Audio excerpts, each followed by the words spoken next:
You've mentioned a soft return to sport a couple times, and with a concurrent strength program with that. Can you explain a little bit about what you mean in regards to a soft return to sport, and then how that would progress to sport itself?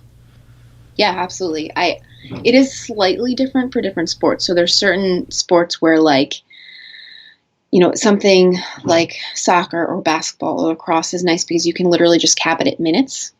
And again, that's also going to be a little different depending on how intense a game is or whatever. But for the most part, you can be fairly confident that if there's two 40-minute halves or 45-minute halves in a high school soccer game, that if we do 20 minutes tops, then that's like a good starting point. And then you sort of just increase as you feel okay.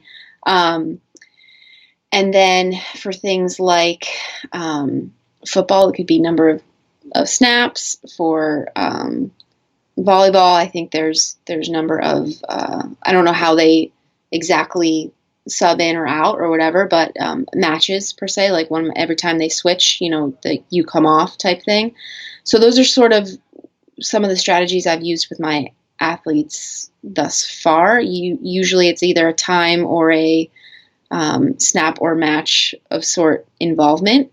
And then if they go, let's say 2 to 4 weeks at that level and feel fine and feel like they're recovering okay, and there's no other residual issues, then I say, let's try one full game, however you would be utilized normally, because I know that not every athlete even normally plays an entire game or match or whatever it is.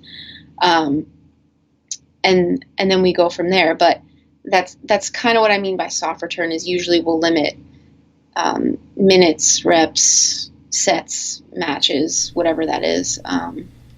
And I find that prior to that, having them sort of almost have a soft return to practice. So having them do like the warm up, some drills and cool down, but maybe not scrimmage for a few weeks before they go to a soft return to games. That's kind of how I've been tiering it.